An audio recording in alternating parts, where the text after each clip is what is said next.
Ya, kita lanjut ke pertanyaan yang ketiga.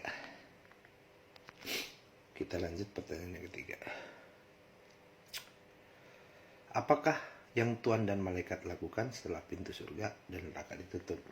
Pertanyaannya aneh-aneh juga, lucu-lucu juga. Apa yang Tuhan dan malaikat lakukan setelah pintu surga dan neraka ditutup? Nah, kembali lagi ya, berbicara tentang Tuhan, malaikat, surga, dan neraka. Nah, poin-poinnya nih. Nah, untuk tujuan mendapatkan satu jawaban dari satu pertanyaan yang menurut saya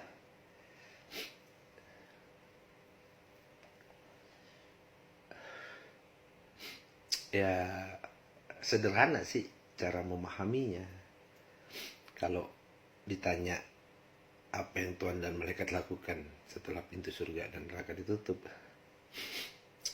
jadi kan kita seolah-olah dibawa pada satu nuansa apa yang sebenarnya dia lakukan.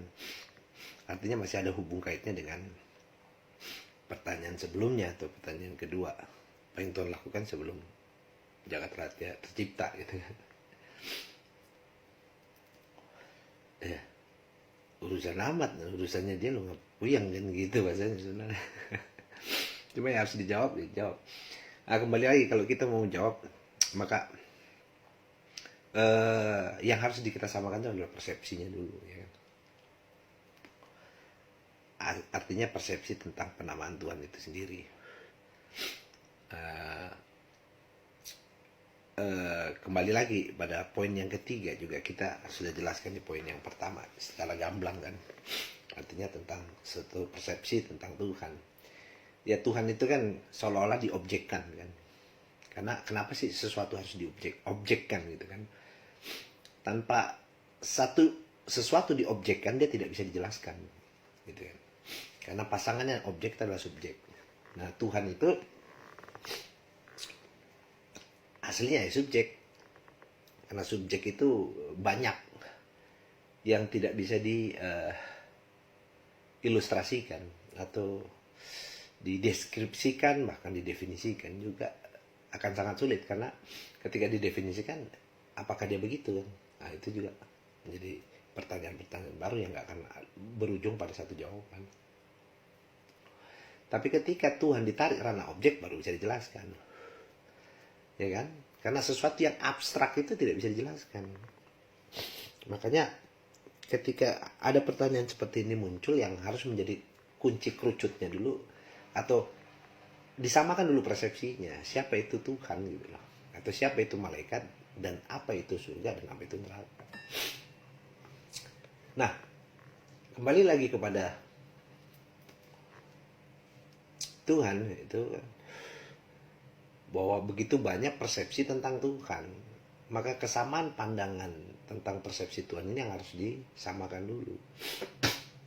Maka untuk mencari kesamaan pandang tentang Tuhan, maka kita harus tahu dulu asal usul dari sesuatu yang berasal sumbernya dari mana kan gitu. Katakanlah itu adalah Tuhan. Ya kan? Tapi ketika kita mendeskripsikan sesuatu Tuhan yang pada hakikatnya itu adalah subjek, tidak bisa subjek itu dijelaskan, maka harus ditarik ke ranah objek. Ketika ranah subjek dimasukkan ke objek, berarti bisa dikecilkan, sehingga kalau disempitkan, dikecilkan, baru bisa dijelaskan. Ya kan? Kalau menjelaskan sesuatu yang subjek, ya satu-satu harus kamu jelaskan itu, karena subjek begitu banyak definisinya, begitu banyak permaknaannya, maka nggak bisa subjek itu jelaskan seolah-olah hanya satu, karena semua subjek yang berkaitan harus dijelaskan gitu kan. Makanya dikerucutkan, dijadikan objek, maka Tuhannya dulu baru dijelaskan. Nah, ketika sudah Tuhannya dijelaskan dengan persepsi yang sama, untuk bisa mendapatkan persepsi yang sama itu harus naik dulu. tingkatan cara berpikirnya harus naik, masuk pada tatanan rasionalitas. Nah, ketika masuk pada tatanan rasionalitas, maka ketika Anda membuat sebuah persepsi tentang Tuhan, maka lawan bicara Anda juga akan mendapatkan satu persepsi tentang Tuhan. Maka adu argumentasi tentang persepsi Tuhan itu sendiri. Maka kalau ketika masuk ranah rasionalitas, ya pasti mengerucut pada yang satu, gitu. Kalau rasionalitas ya, maka bukan yang ambigu atau bukan yang tidak pasti. Kalau berbicara Tuhan juga pasti berbicara kepastian dan berbicara tentang sebuah kebenaran. Maka persepsi itu, dua persepsi yang berbeda itu bisa dikerucutkan ketika masuk ke dalam dimensi rasionalitas. Nah, ketika sama-sama menggunakan rasionalitas pasti mengerucut pada titik yang satu. Itu sudah pasti. Kalau kita lihat gambaran segitiga yang paling ujung bawah, dua sisinya itu melebar besar. Dia tidak akan pernah bisa karena dua sisi yang berbeda saling mempunyai kekuatan yang sama. Atau persepsi dan argumentasi yang punya kekuatannya masing-masing. Tapi ketika naik dimensinya menjadi dimensi rasionalitas, pasti mengerucut pada yang satu. Karena nanti ketika rasionalitas itu bermain, dimensi rasionalitas, pasti berujung pada satu logika berpikir. Logika artinya itu hitungannya pasti. Maka kalau sudah bicara kepastian, pasti ujungnya adalah kebenaran. Maka ketika kebenaran merujuk pada yang satu. Nah, gitu tuh. Jadi dari ranah persepsi dinaikkan derajatnya menjadi rasional.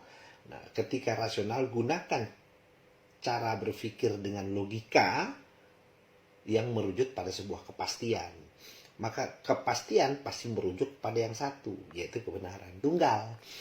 Gitu. Jadi kalau sudah persepsinya sama, rasionalitasnya sama digunakan, maka logika berpikirnya juga pasti akan sama. Maka akan merujuk pada satu keputusan yang sama.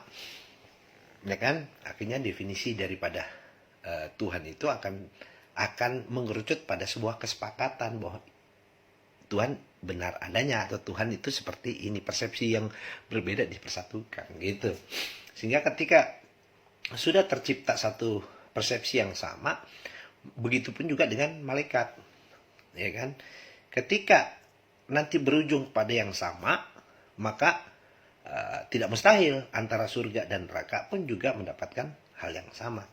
Sehingga dengan kesamaan pandangan, kesamaan hasil dari cara berpikir yang berujung pada rasionalitas dan logika berpikir, maka semua akan sama, hasilnya akan sama. Maka akan sangat mudah menjawab apa yang Tuhan dan malaikat lakukan setelah pintu surga dan neraka ditutup, gitu. Akan bisa ada satu jawaban. Nah, kembali lagi kalau pertanyaan itu ditanya surga dan neraka itu tuh yang nutup siapa, kan gitu pertanyaan juga. Terus yang nutup siapa, kapan ditutupnya, kan gitu. Harus ditahu juga tuh yang gitu-gitu. Iya kan? Nah, tapi karena memang harus untuk menjawab bahwa apa yang dilakukan Tuhan dan malaikat ketika pintu surga dan pintu neraka ditutup, ya ibarat kata analoginya bahwa kalau surga itu adalah satu tempat kesenangan, dan sedangkan neraka tempat siksaan, maka kalau kita ilustrasikan bahwa tempat kesenangan sebagai suatu penggambaran stadion sepak bola yang dimana di dalamnya ada pertandingan final Liga Champion, maka yang terjadi di situ bahwa ketika orang tidak bisa masuk ke surga karena pintunya sudah tutup, artinya tiketnya sudah habis terjual, gitu aja. Artinya Tuhan dan malaikat sebagai penyelenggara daripada terjadinya pertandingan antara dua kubu sepak bola, Barcelona dengan MU, ya, penjualan tiket surga nonton bolanya udah ditutup karena tiketnya habis, gitu aja. Sedangkan neraka ketika dia tertutup, ya karena memang kota daripada isi neraka sudah terlalu penuh, makanya ditutup. Kalau dibuka nanti membludak, gitu aja. Nah, sekarang pertanyaannya, apa yang dilakukan Tuhan dan malaikat pada saat surga dan neraka itu sudah ditutup? Ya kan? Ya artinya proses daripada surga itu berjalan sebagaimana fungsi berjalannya, dan bagaimana fungsi neraka berjalan sebagaimana semestinya. Ya, maka yang dilakukan Tuhan dan malaikat, maka dia akan mempunyai satu program-program daripada yang diberlakukan di surga, begitu juga program-program yang akan dilakukan di neraka. Jadi itu yang akan dilakukan Tuhan dan malaikat. Begitu aja. Nah, karena jawaban ini tidak merujuk kepada sesuatu substansi kenapa mempertanyakan Tuhan dan malaikat apa yang dikerjakan ketika pintu surga dan pintu neraka ditutup, gitu kan. Ya karena sebelum untuk bisa mengetahui pekerjaan kedua objek tadi, ya kamu harus tahu objek-objek itu sendiri, sehingga jelas tugas dari Tuhan itu sendiri apa, atau apa yang dilakukan oleh Tuhan dalam ciptaan neraka dan surganya itu, maupun ciptaan daripada malaikat itu, ya baru kita bisa menjawab semua apa yang dilakukan Tuhan, malaikat, dan apa yang akan terjadi oleh surga dan neraka itu sendiri. Itu jawaban yang sangat simpel menurut saya. Tapi kalau misalnya mau dijelaskan tentang objeknya tadi dulu, ya harus dijelasin dulu siapa itu Tuhan, sehingga mendapatkan satu pengkerucutan dulu, dipilah dulu. Ketika dapat kesepakatan, baru kita pindah ke malaikat, terus kita buat kesepakatan bahwa keputusan itu sudah sepakati bahwa malaikat itu begitu. Begitupun juga dengan surga dan neraka.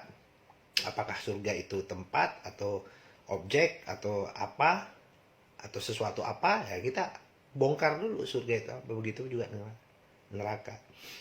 Nah, kalau kita berbicara tentang surga itu dalam dimensi bahasa aslinya adalah bahasa Sanskerta dari kata swarga, ya kan. Sedangkan neraka juga berasal dari bahasa Sanskerta yang di mana surga dalam bahasa Arabnya itu sendiri adalah jannah, sedangkan neraka sendiri dalam bahasa Arabnya disebut nar. Begitupun juga Tuhan harusnya kalau dalam bahasa Arab kita persamakan dulu, yaitu bahasa Arab. Maka malaikat juga bahasa Arab. Tapi kalau kita menggunakan pakai bahasa Inggris, maka Tuhan harus dirubah dulu jadi God. Begitupun juga malaikat harus diganti jadi angel. Nah, kesamaan daripada persamaan bahasa dulu menjadikan satu persepsi yang sama. Itu dulu. Karena Tuhan itu bahasa Sanskerta, neraka, surga bahasa Sanskerta, sedangkan malaikat bahasa Arab. Nah, ini kan ada ketimpangan di situ. Maka dikerucutkan semua bahasa Arab dulu, atau bahasa Inggris, ataupun bahasa Sanskerta. Kita kerucutkan dulu persepsinya. Nah, ketika itu baru kita bongkar satu-satu, baru bisa menjawab pertanyaan-pertanyaan hal seperti ini, ya kan? Nah, jadi di mana nanti juga dalam menjelaskan tentang siapa Tuhan, malaikat, surga dan neraka juga harus pakai alat ukur, karena sebuah persepsi ketika tidak mempunyai alat ukur, yaitu atau pemutus atau penyeimbang atau pengambil keputusan dalam, tidak ada sebuah keperpihakan, harus ada pemutusnya. Pemutusnya itu adalah alat ukur. Apa yang menjadikan alat ukur dalam dimensi menjelaskan Tuhan, apa alat ukur dalam menjelaskan malaikat, surga dan neraka. Ketika alat ukur itu menjadi sebuah kesepakatan, maka kita bermain atau kita menjelaskan persepsi masing-masing berdasarkan alat ukur itu sendiri, gitu kan. Ya alat ukurnya bebas, bisa apa saja. Apakah Anda ingin menggunakan alat ukur sumber kebenaran itu ada pada kitab kalian masing-masing, ya jadikan kesepakatan dulu alat ukurnya adalah kitab Anda masing-masing. Nah, kalau masing-masing kan saling berargumentasi dengan kekuatan masing-masing. Walaupun nggak ada masalah ketika yang A menggunakan kitab Quran misalnya, atau yang B menggunakan kitab Injil, nggak ada masalah ketika terjadi pertemuan. Ketika dua persepsi itu naik dimensinya kepada rasionalitas, maka rasional itu nanti yang akan memaksa bahwa persepsi dari kitab masing-masing atau argumentasi atau penjelasan yang dari kitab masing-masing terjadi benturan, maka dimensi rasionalitas yang akan mengambil sebuah sikap untuk memberikan kejanggalan pada argumentasi atau persepsi yang lemah, gitu, ya kan? Begitupun juga dengan logika berpikir. Artinya manusia itu kan punya dimensi akal ya. Berbicara dengan dimensi akal itu kan tugas daripada fungsi daripada akal itu adalah mampu membedakan mana yang hak, nah, kalau bahasa Arabnya itu, dan mana yang batil. Atau bahasa Arabnya itu hak itu adalah bersifat pasti, sedangkan batil itu bersifat sia-sia. Artinya dimensi akal itu akan membedakan mana yang punya kepastian dan mana yang berujung pada kesia-siaan gitu.